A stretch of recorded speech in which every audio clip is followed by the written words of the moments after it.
Hello and welcome to the Sensibly Speaking podcast. This is Chris Shelton, the critical thinker at large. Oh God, right. And this is Ruth McLeod, the Southern Atheist.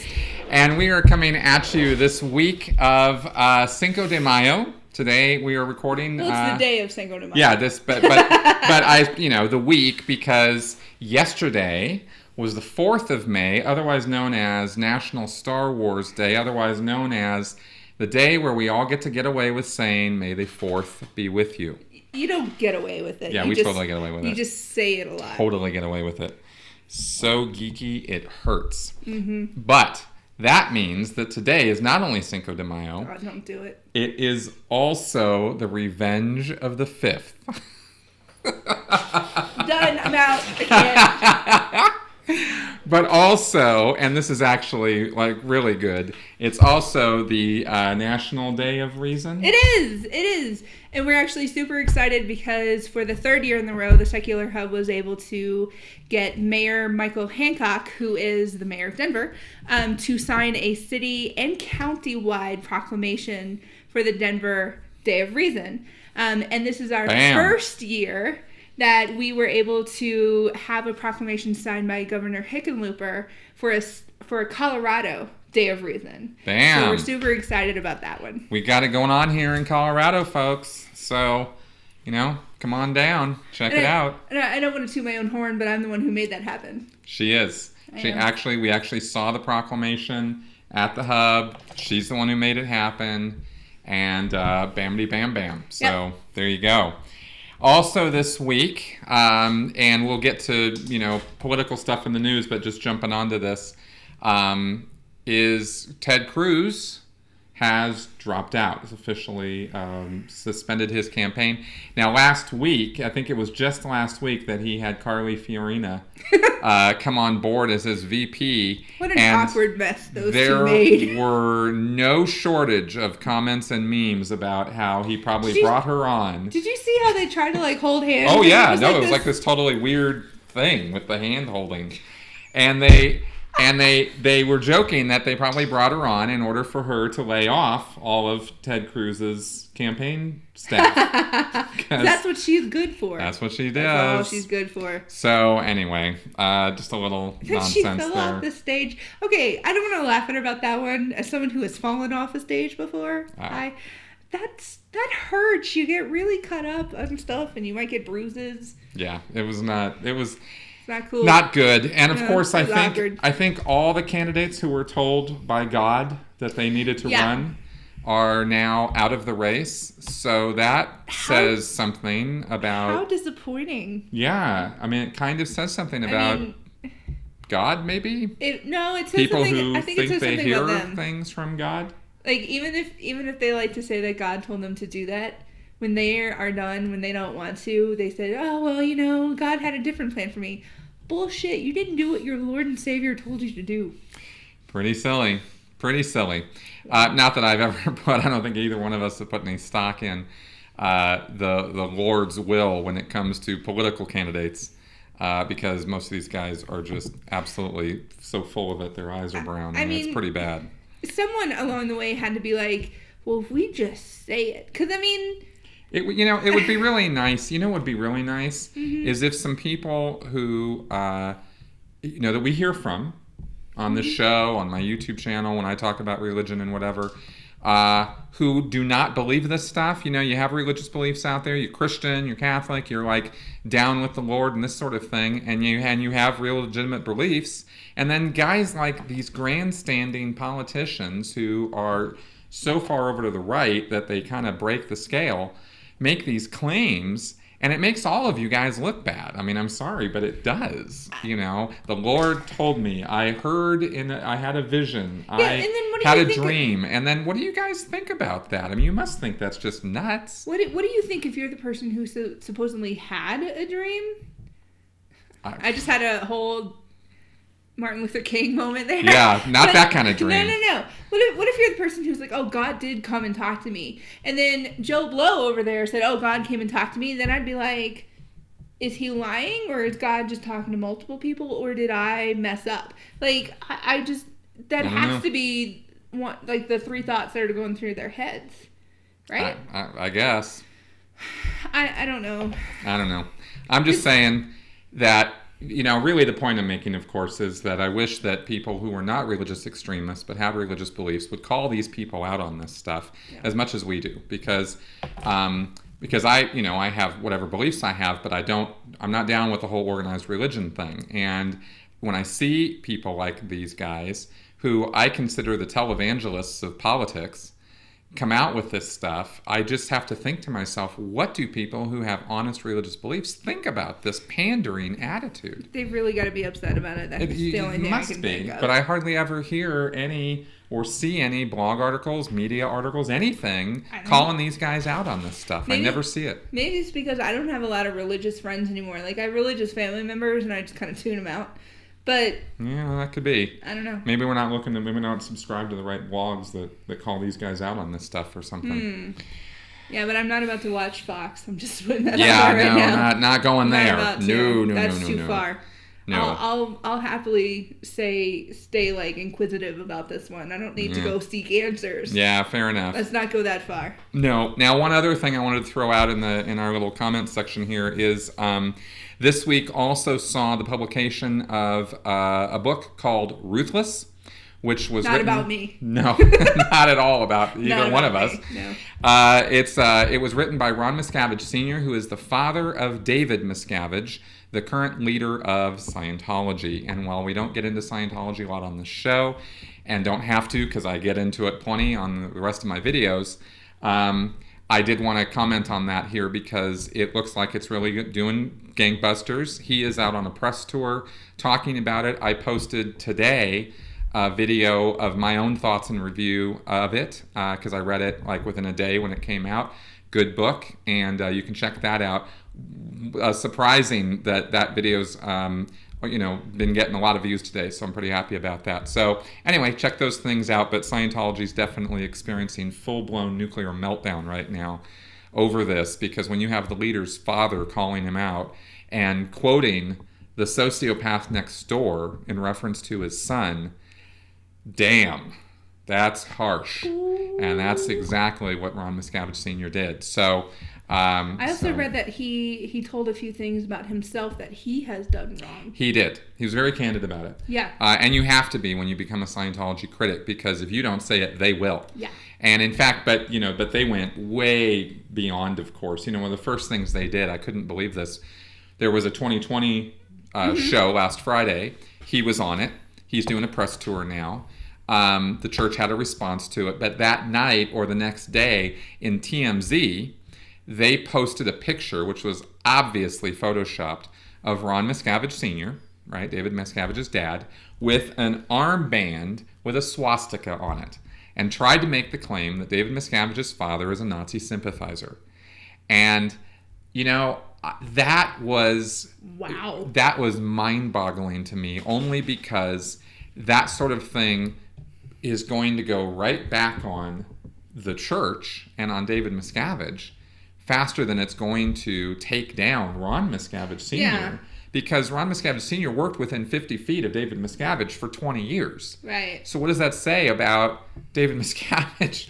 Is he a Nazi sympathizer? I mean, what are we supposed to think from this? If your dad is, does that mean you are? Yeah, what is this? You were around him for a really long time there, Really dude. long time. So, anyway, pretty outrageously wild accusations flying out from the church about Ron Miscavige, and goofy, but I wanted to comment on it because it happened this week, and it's definitely an important work for people who pay attention to Scientology. So there you go. All right, so we're going to get into the news.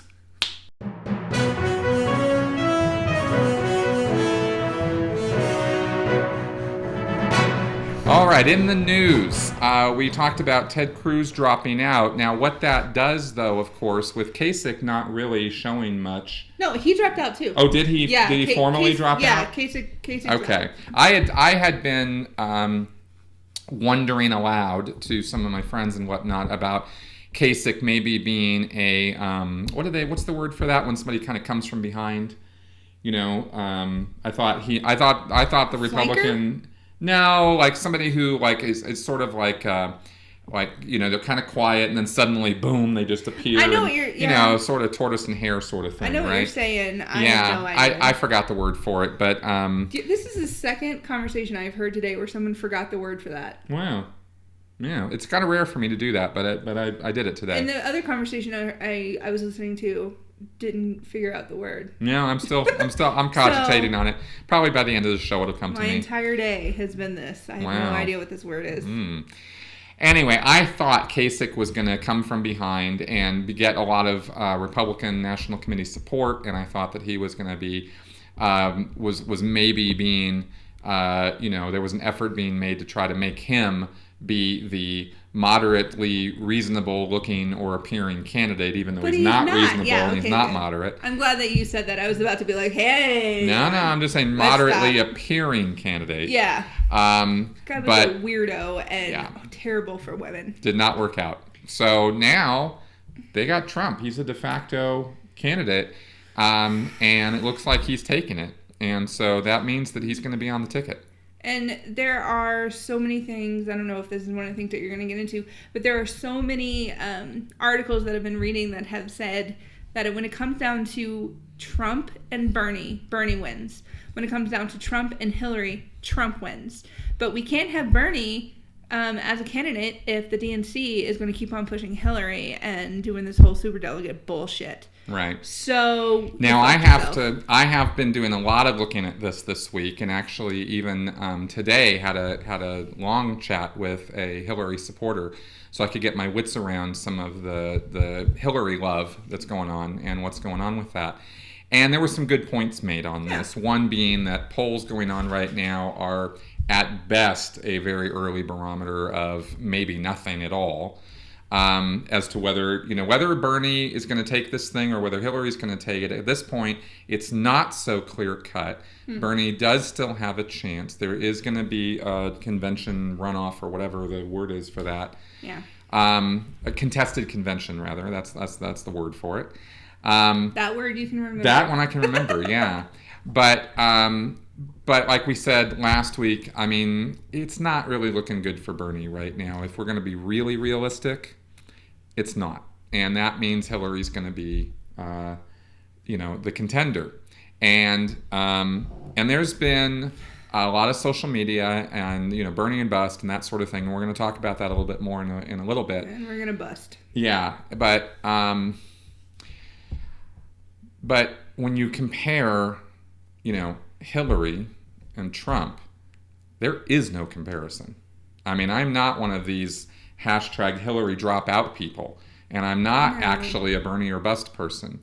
We need to do whatever we need to do to keep Trump out of the White House. Right. Because that would be a disaster of such mega proportions for our foreign relations, for our international perception of the United States. I've heard from friends of mine in other countries, who were just aghast at what is happening in the United States. They respect Obama.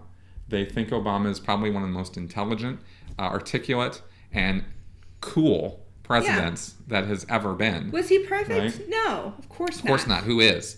But as a leader of, the Western superpower called the United States, did he do a competent job? Well, he did some good things. He did. And there's no one who can't be detracted from in politics. It's not a matter of, we just love Obama so much. It's, did the guy do something to move the ball down the road or not? Well, in a number of ways he did. Yeah. So you go, okay, fine. Is Trump going to do that? Oh my God, no. And so much no that we've been talking about Trump for months. Wondering, I'm still pissed off about that. How he even got this far is we're incredulous. This is not the way this is supposed to have happened. No, not even a little bit. And I still stand by our earlier statements that he never intended to go this far in the first place. I don't think he did. I really think that. And now I don't really, but part of me is kind of thinking, oh, poor Trump. Now he's stuck here.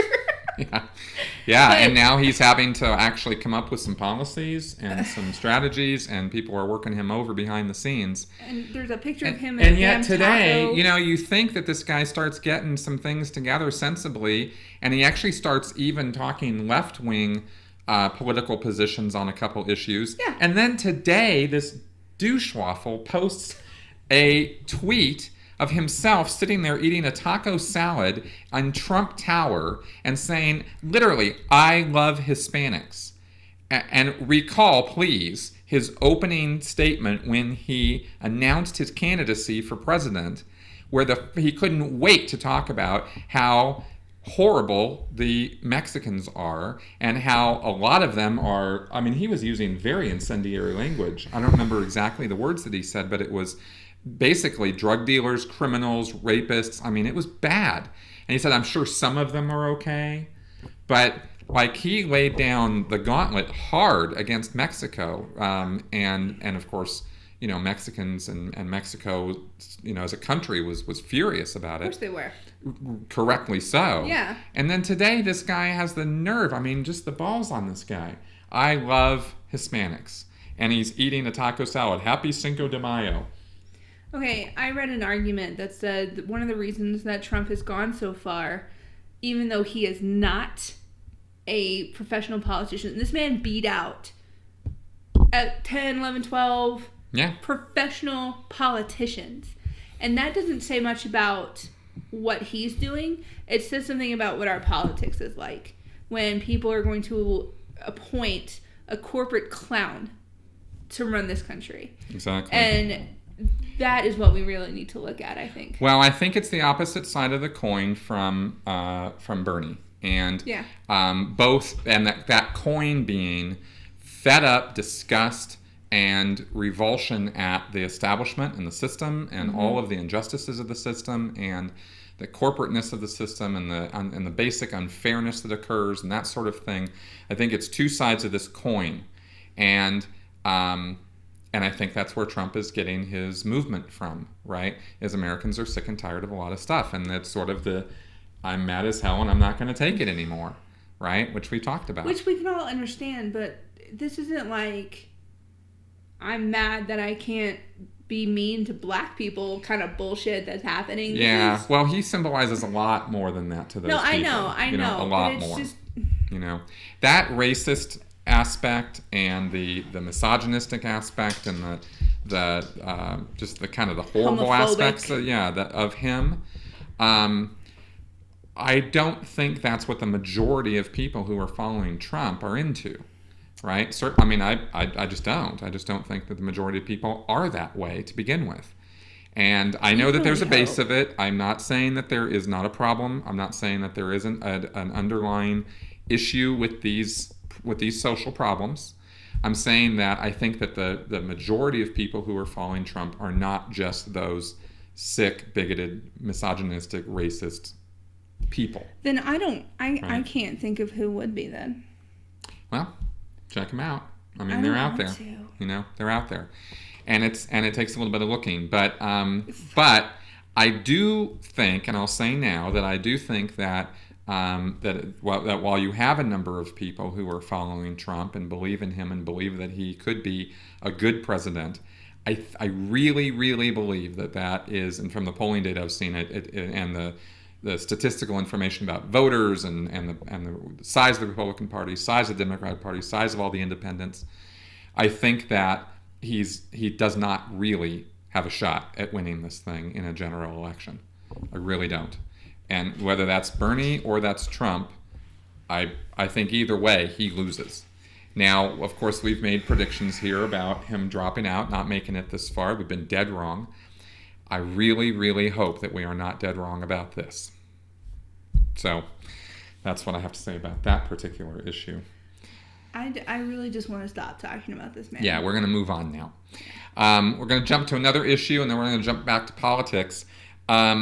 In the news, you know, we've spoken quite a bit, and we're not going to really spend a lot more time on this, but we have spoken quite a bit about the LGBT discriminatory laws that have been being passed throughout the southern states, and you know, and how that was most personified by North Carolina and Governor Pat McCrory, who's saying that his, hey, it's all working out fine, no big deal, right? And then, you have Target store, which was featured in a couple crazy stories this week with some really radical and I think fringe, insane people who went into Target stores and decided that they needed to patrol the bathrooms and they needed to march through the stores shouting, Jesus is Lord and transgender is perverted, horrible awfulness. These were a couple people. This was not any mass movement or something.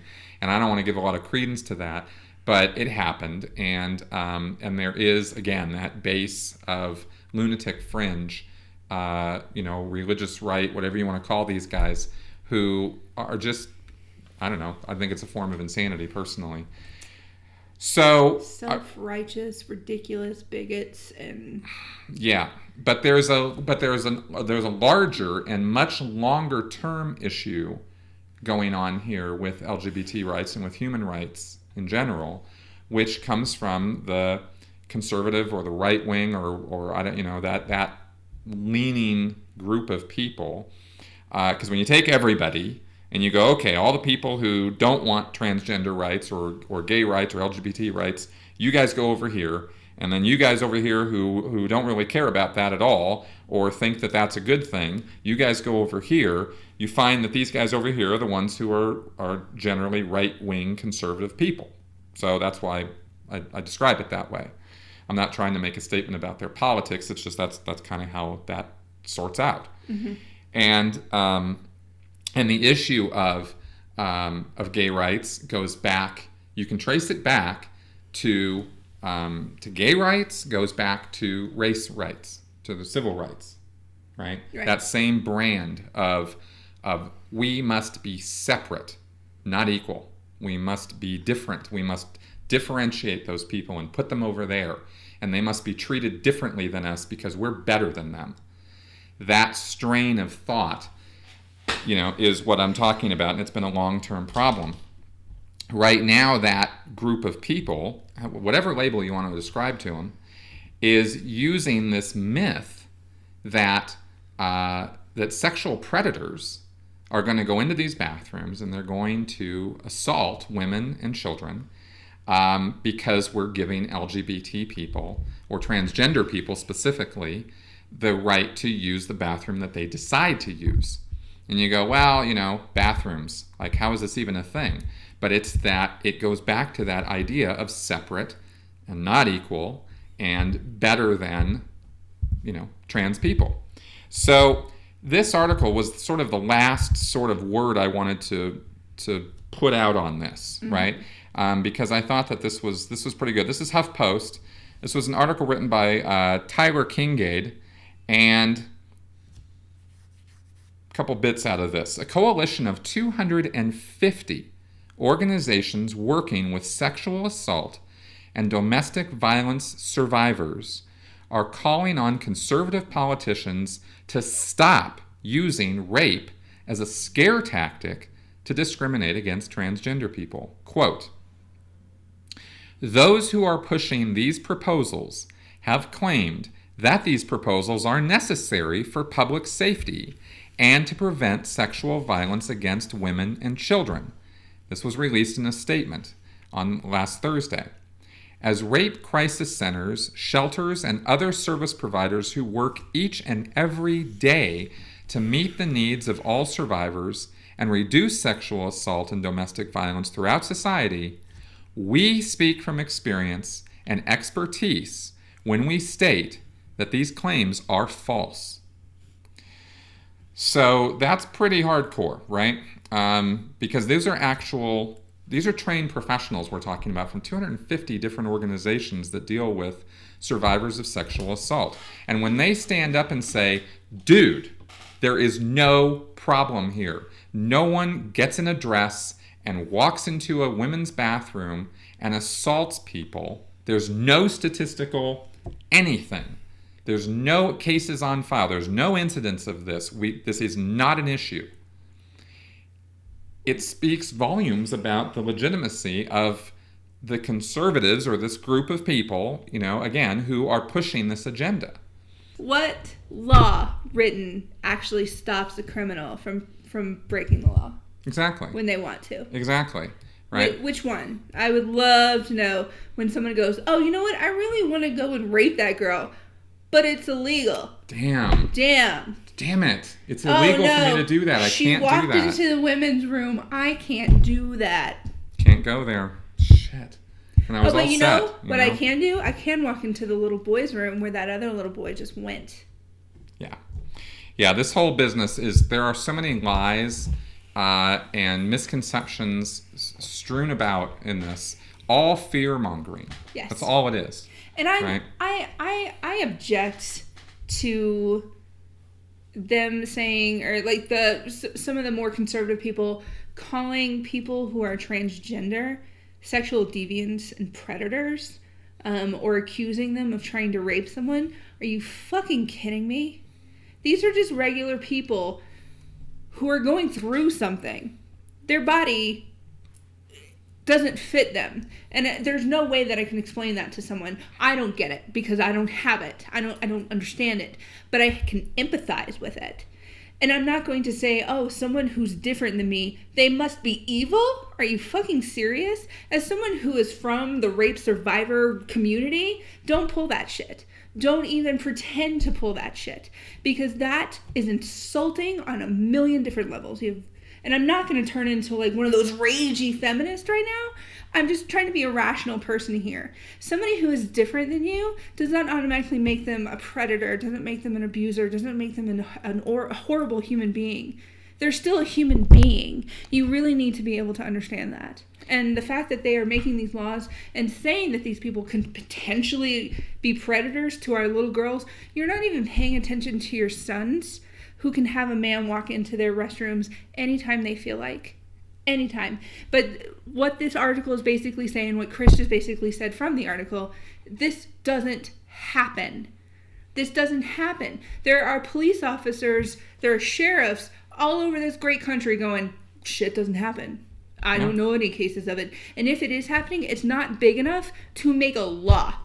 Because you know what? People can walk into any room they want to. There's not going to be a security guard standing outside of the fucking bathroom.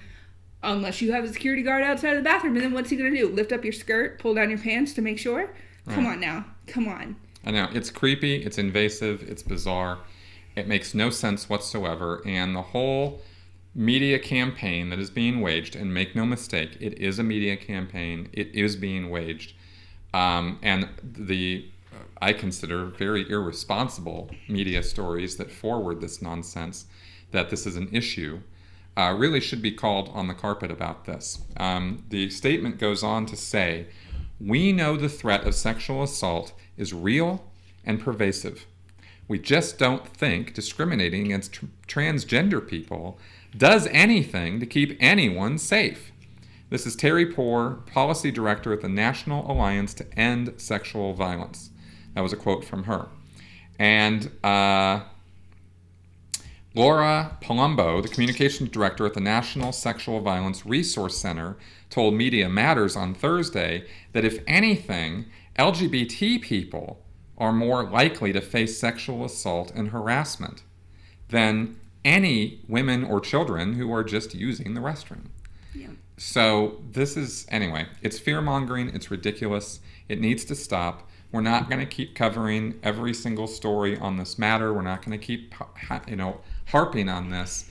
But it is a matter of human rights, and it needs to be recognized as a human rights issue or a civil rights issue. And the federal government has basically come out and said that this is a violation of civil rights. You cannot do this. That's right. And they're not before anybody freaks out, the federal government is not going to North Carolina and saying that you can't do this, we're not going to let you. Mm-hmm. They're basically saying you can do this, but you're not getting funding anymore. That's right. That's what they can do. That's why we have a 21 age limit to drink, because the federal government said, this is what we're doing, get on board or don't get money.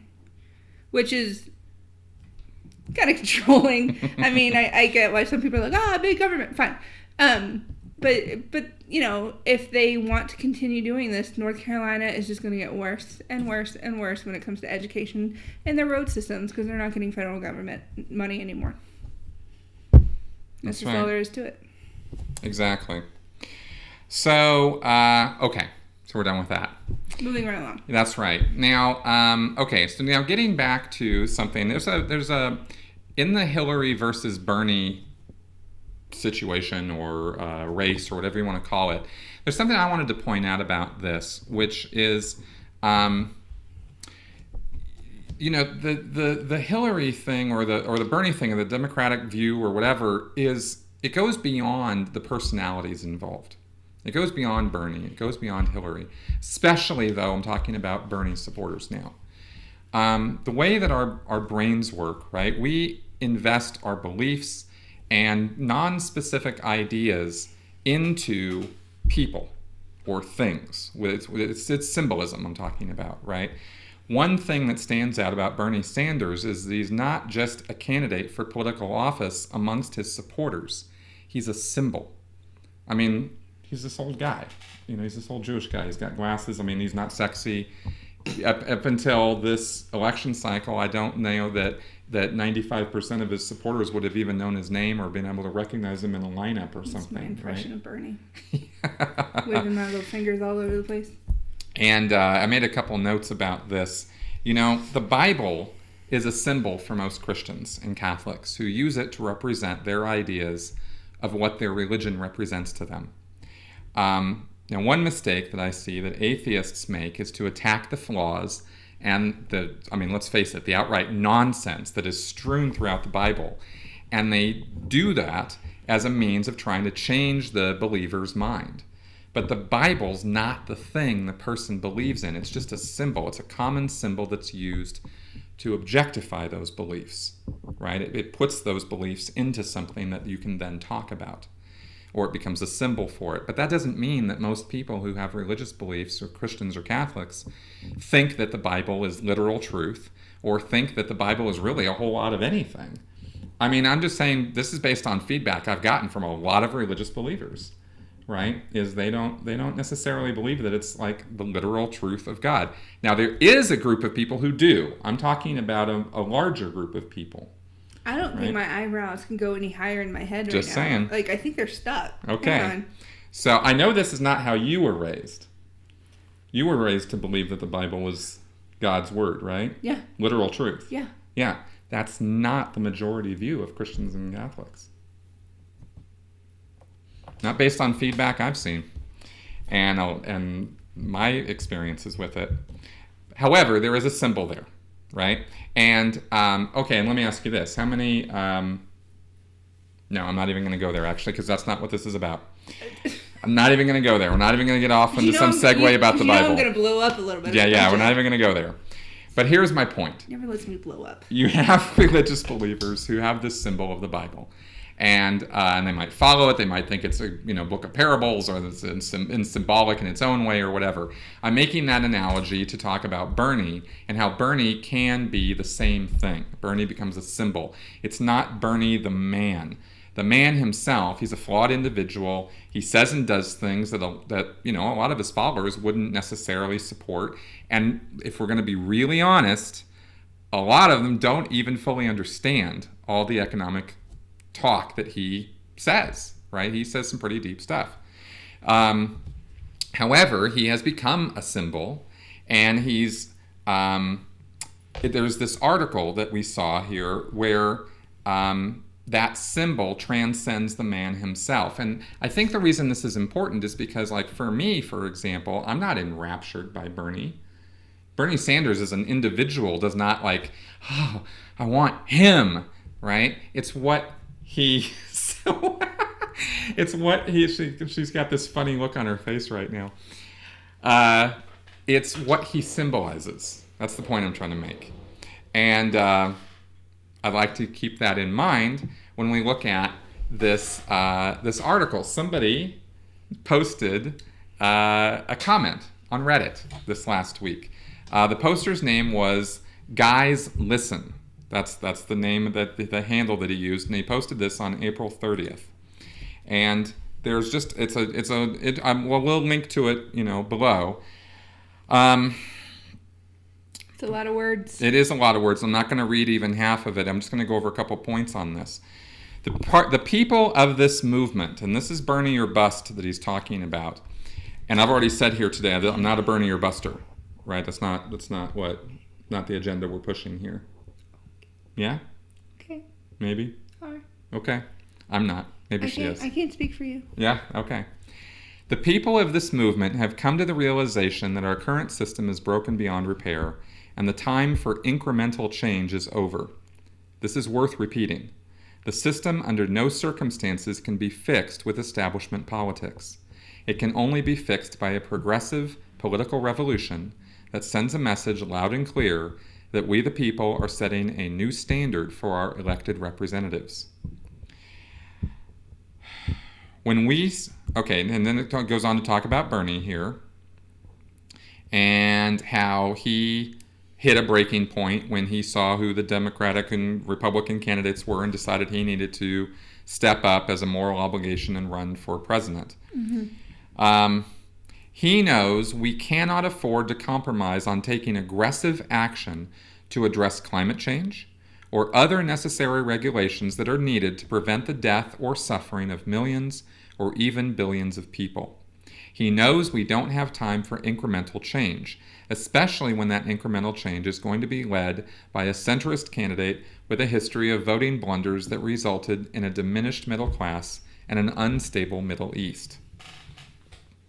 So, progressives, finally had a candidate who was something so much more than the stereotypical politician.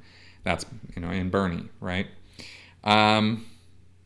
He built up an unprecedented grassroots movement with a very popular platform amongst Democrats and independents. So those points of being no longer comfortable with or wanting incremental change or thinking that the establishment is adequate to our needs or is fulfilling our needs or is something that is going to get the job done, it goes beyond just that one man, right? There are it's going to take this whole movement in order to make that happen. Mm-hmm. It's not like we invest all that power in one guy and say, okay, you go handle it. Okay. I think that this movement is more than that. And I think that it should be supported as a movement that goes beyond Bernie, because if Bernie doesn't win this election, if he doesn't get the nomination, which is a real long shot right now, and let's say he does get that, okay, then if he wins the election, that's also not guaranteed. I mean, I'd like to say that it's very predictable that Trump would lose, but every single prediction we've made about Trump has been dead wrong to date. So I can't sit here and say for sure that I've read the tea leaves on, Bernie getting into the White House. Okay. Yet this movement exists. What can you just elevator speech? What is the point of this? The point of it is that there's a movement here that goes beyond Bernie. Right. And I would like to see that movement continue. I'm trying to make the point that movement is something that needs to be fostered, continued. That we can't let it die with Bernie. I didn't read this before here, and I didn't know what you were getting at. So I get it now. That's what I'm getting at. All right. I'm this article this write-up is about Bernie or bust, right? It's like, this is why we have to have Bernie or bust. Okay. And I'm trying to point out it actually is a bigger picture than that. Well, I mean, anybody who understands politics and understands the office of the presidency knows that the president can't just walk in there and guns a-blazing and say, I'm doing this, and this, because that's not how it works. I don't know how many people out there actually understand that. Listen here, children. This is how it works. We have 3 branches of office to make sure that nobody has all the power. And it has to go through all these different little steps before anybody can do anything. So whatever the president says or whatever he, puts out there has to go through separate little houses and Congress and all that before anything can even happen. And what happens is usually gets to Congress, and that's where everything goes to shit. Because Congress doesn't do a fucking thing. But which is why Chris and I have been bitching for weeks that we need to also pay attention to what Congress is doing, not just who's going to be the clown president. Yeah, the okay. midterm elections coming up are important. I just didn't know the what congressional you were election. That's what I was getting at. Okay. Right, is that if Bernie is no longer, in the running, that we need to not drop this movement that's happening. We still need to be passionate about this, because there's going to be another election somewhere along the way eventually that we can get into, or even we don't have to wait another 4 years to do this. We can keep this movement going. We can continue to bug our congressmen. We can continue to bitch and moan at our local representatives. Anything, person down the street, talk to somebody, make your voice heard, call them, know who they are, know where their offices are, email them, send them letters. Don't follow them to their cars. That's really weird. Yes. Just keep it up. Keep doing it. And please, I really think that what's happened, there's a very counterproductive little micro movement going on right now amongst Bernie supporters, and in this political arena right now of Hillary, hashtag Hillary drop out, and this sort of thing, right? That's not cool. And this is really counterproductive. Yeah. Because if Hillary ends up being the Democratic nominee, and there's a very good chance that she will, you can't just sit home. And this is the part of this article that I didn't read, but he actually is talking about that. This guy talks about the fact that if Bernie doesn't make it, everybody just needs to sit home, or that's what's going to happen. And it's this sort of like weird sort of idea that it's either all or nothing right now. And that's not how this system works. That's not how politics works. No. The only saving grace for me, maybe not the only one, but the biggest saving grace for me that Hillary has is that Planned Parenthood backed her. And maybe she's the one who took their money. Whatever. I mean, I'm not going to get into all that right there. But, at least she has a good head on her shoulders when it comes to women's issues, I think. And she has, I don't know, what was it? According to a Hillary supporter that I spoke with this week, I haven't looked this up, so, I could be wrong about the exact number here. But Bernie and Hillary's voting record is remarkably similar, way over 50%, way over 70%. I think it was like 90% or something. They voted the same on various bills and whatnot. So it's not like, Hillary's the Antichrist. And this idea coming out of Bernie supporters that she is a divisive idea that is going to or could result in a Trump presidency, which, believe me, no one wants. We need to come together and make sure that shit doesn't happen. No. I understand people get passionate about things. The whole, fighting amongst ourselves is never helpful. No. At all. So basically we're saying united front, but and maybe I should have said that up at the beginning, but I just wanted to put this in some context of it goes beyond Bernie. There's a movement here. It's a good movement. It needs to move forward. There's a lot of political savvy and a lot of political awareness right now on the part of millennials and young people all over social media. And I don't want to see that turn to something twisted and ugly because you don't get your way with Bernie, when you have a movement here that is capable of creating the kind of change that is wanted. Right. Right? That's my point. Right. So, anyway. Now, moving on to a different topic, we're now going to go into our next segment. What are you talking about? What are you talking about? What are you talking about? All right, so this week we're going to talk about the what are commonly known as food stamps, even though that isn't actually the term for it anymore. No. There was a video that popped up this last week where a woman at Walmart was giving a guy at Walmart in the checkout stand a ration of crap about the fact that he really didn't deserve that and shouldn't be on food stamps, and her taxes were paying for it, and blah, blah, blah. And she was being pretty ugly about it. And, I looked at it and said, okay, well, there's an awful woman and all that. But she's not an awful woman. The thing about this woman is she's a grossly miseducated woman. She does not actually understand anything about what she's talking about, and she's been miseducated probably by Fox News, Rush Limbaugh, Sean Hannity, or any number of conservative media outlets or politicians who push an agenda about the subject of welfare and food stamps or what's actually known as the Food and Nutrition Services Program, or FNS. Chris is taking the high road. This woman was a stupid bitch. So I thought we would talk about some facts and figures in regards to this welfare program because it deserves to be known about. It is extremely helpful.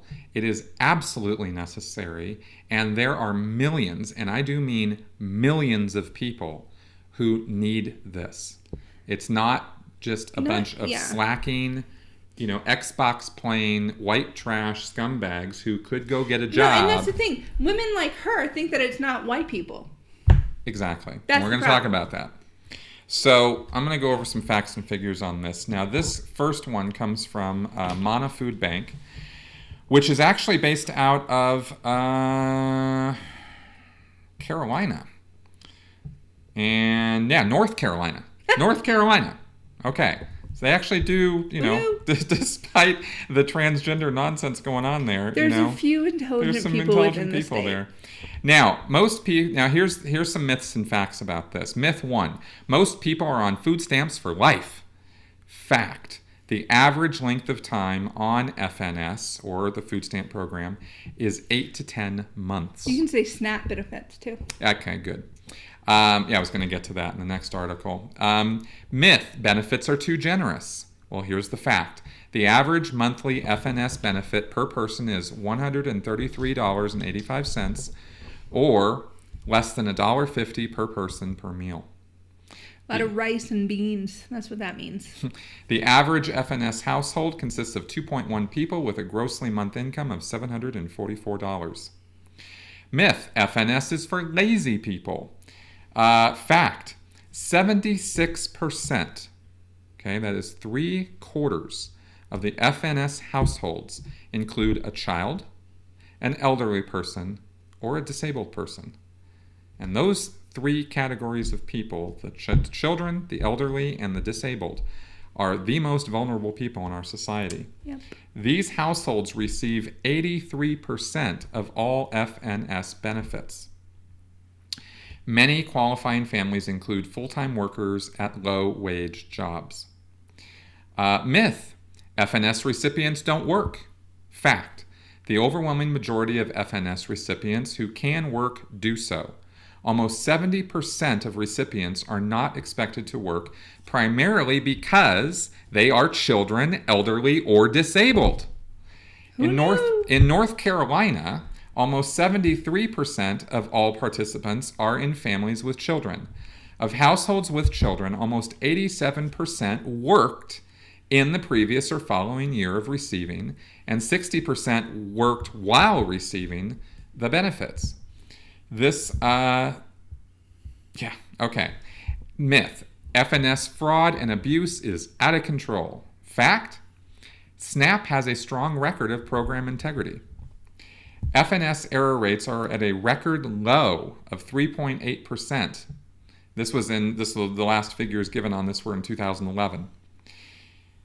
The FNS accuracy rate of 96.2% is an all-time program high and is considered considerably higher than other major benefit programs. Myth, FNS is a drain on taxpayers. Fact, and this is interesting. If you look at this economically and you understand the ebb and flow of money, this actually makes sense. $1 in benefits generates about $1.70 in localized economic activity. Overall, FNS pumped about $2.43 billion into North Carolina's economy in 2012. FNS not only helps low-income people buy groceries, it frees up cash for other expenses, such as medical care, clothing, home repairs, and child care.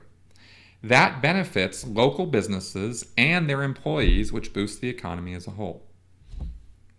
That's pretty sensible, actually. How that works. Myth number 5, last one here. Participation in the program has ballooned in recent years. That proves it's being exploited and abused. Well, here's the fact. The FNS program is designed to be responsive to economic downturns.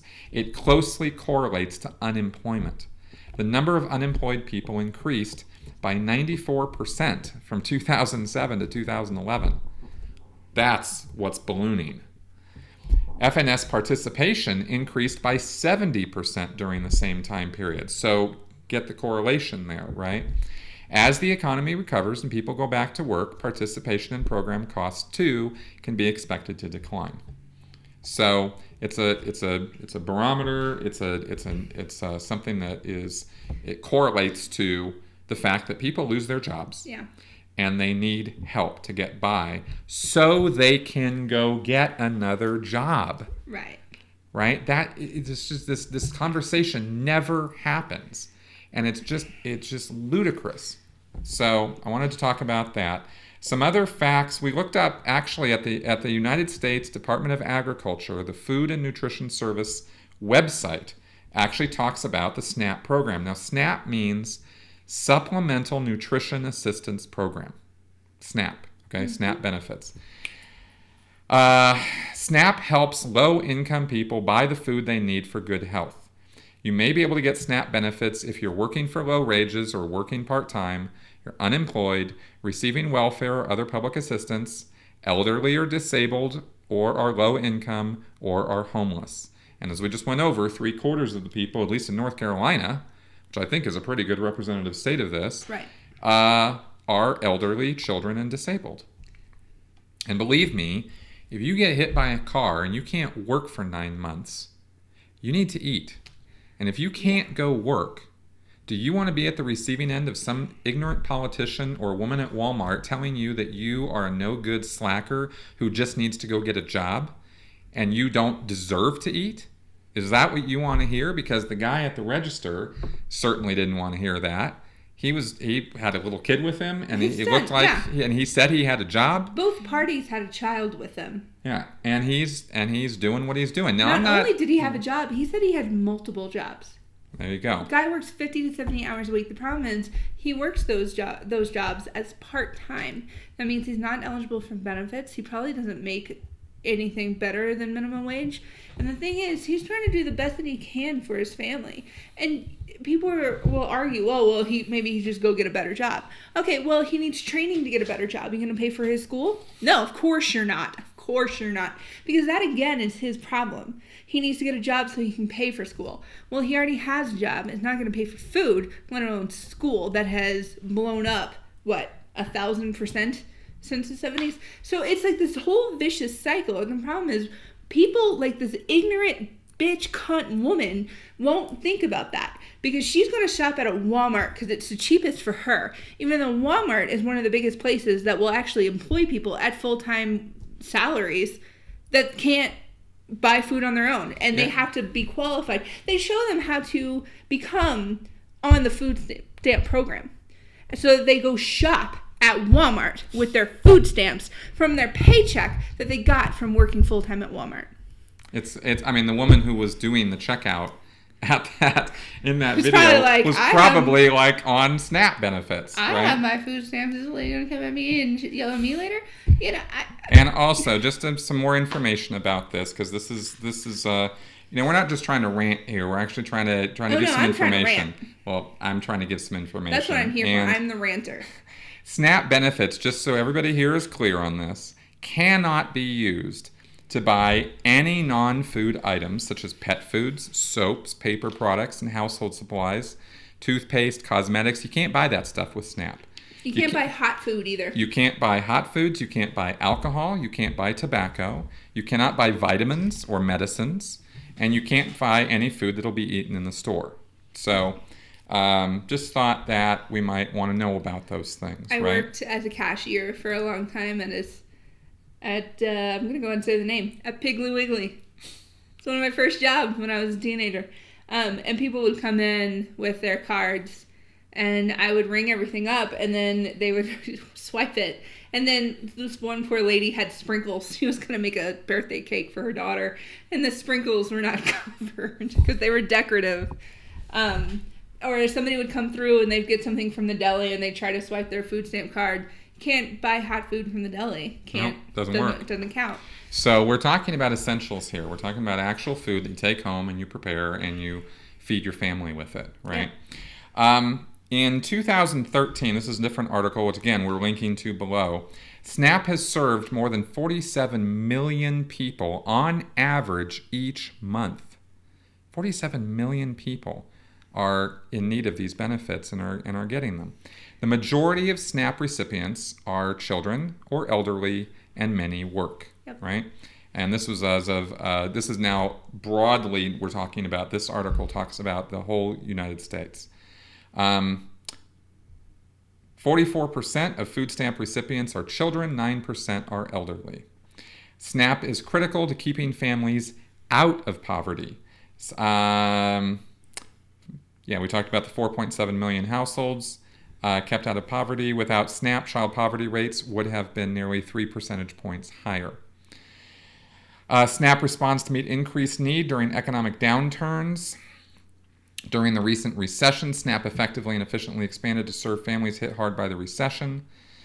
SNAP benefits the economy. For every $5 in new SNAP benefits, $9 of economic activity is generated. Right. And just a brief explanation of that. So I have $10, and $2 of it I would normally spend on food for the day.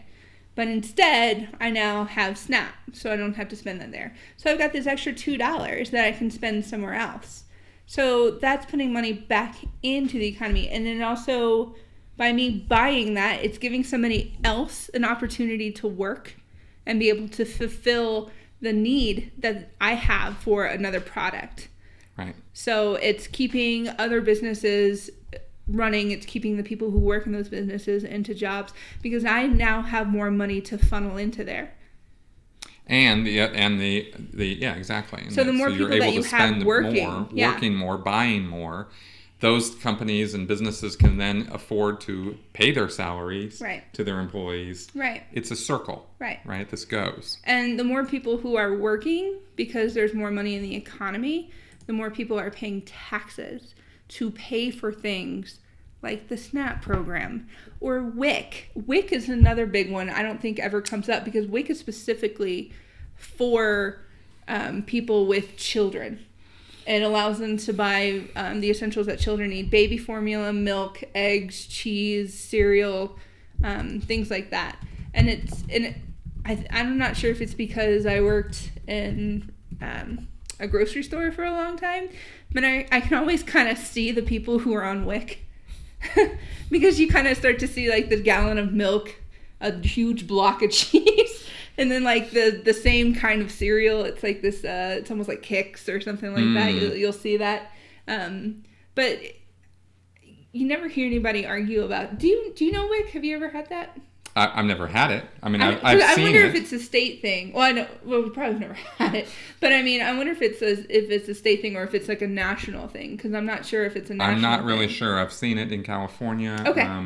Washington State, I think. Thing. Yeah. Minnesota definitely had it. But people don't argue about the WIC because they think, oh, well, WIC is specifically for small kids. But when it comes to SNAPs, and then, people who are on food stamps will get a lot of crap, when they're by themselves, or even like this poor guy who was just in line, had a kid with him, and this lady like flipped out at him. She totally flipped out, and it was. Are you serious? It was just the thing. Like I said, the thing that struck me about it was clearly the product of miseducation. She was grossly misinformed, and like far too many things in this country, we're pissed off about the wrong stuff. Yeah. And that's the thing that actually pisses me off, is when you see these things, because you get yourself educated on something, that you see what the real issue is, and then you see people, just about at each other's throats over things that they literally have no idea what they're talking about. And it's such a small percentage of our taxes that go to programs like this. Very, very, very tiny. And we showed it on that graph weeks ago. This is what you're going to argue sliver. about. Something that feeds families that need it. That's what you're going to argue about? Exactly. Meanwhile, our military budget spirals out of control. And like I said, we're going to probably end up having to do a whole show about that. Right. But I mean, My only family members have said such horrible things about this. Like, You go to a national park and you'll see a sign that says, please don't feed the animals, because then the animals will start to get dependent on it. So why are we feeding families? Why are we feeding families? My own family members have said that to me. And I've never been on food stamps before, but I have other family members who have. And I think it's incredibly hypocritical of my family to do that. Yeah. It's like, not to mention grossly uninformed. Exactly. They simply have no idea what they're actually talking about. It's embarrassing. So, wanted to take a few minutes, do a little bit of education on this. Yeah. Hopefully it helps out there to y'all who are listening to this. I don't think we have too many listeners who generally abuse people at Walmart in the lines. Yeah. But now you have some more facts that you can spread around. So if you do see stuff like that going on, or you have friends or family who are grossly misinformed by the Sean Hannity and Rush Limbaughs of the world, you can step up and actually say, hey, you know what? You are not only wrong, you are dead wrong. Right. And you have no idea what you're talking about. And let me actually give you some facts about this so you get the context of what we're talking about. Right. Because it really, what should be being said about SNAP program and FNS is these programs need support. Right. Because if they don't get the support they need, children, elderly, and disabled people die. Right. Do you want children, elderly people, and disabled dying needlessly? Is that what you want?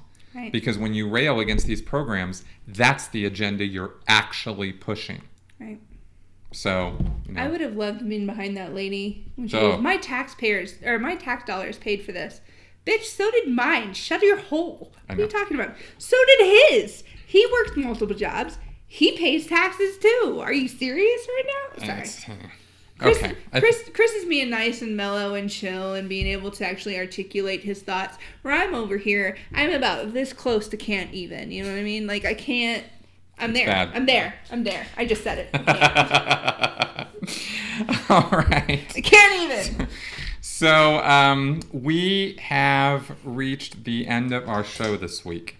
We got another thing we were going to take up, but we've actually run out of time. So Sorry. we're gonna. That's fine. I think It happens a lot, though. It does. We kind of get on We do. rants. Well, Yeah, Chris talks, and I get on rants. I do. And I do.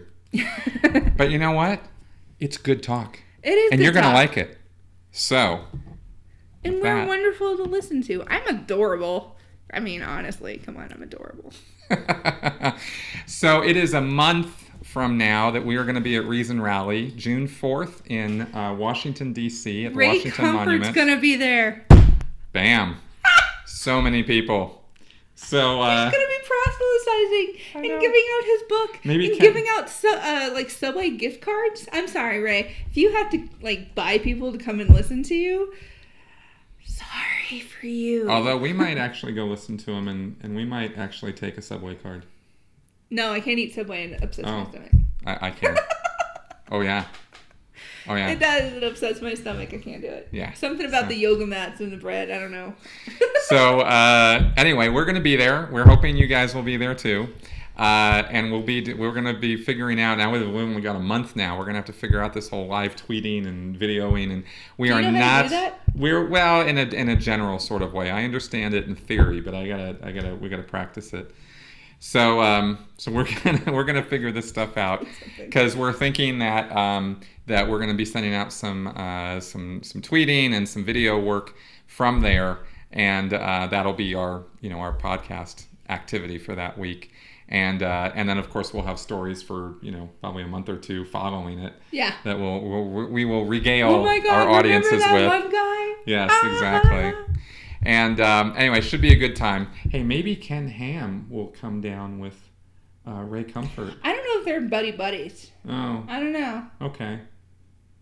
Don't know. One can hope. Yeah, I mean, he's gonna. I mean, if I were Ken Ham, I wouldn't go anywhere near the Reason Rally. We'd probably too busy building that ark. No, in my issue is Ray Comfort and his whole press release about how he's going to Reason Rally, said that he's going to go there to speak some reason to us.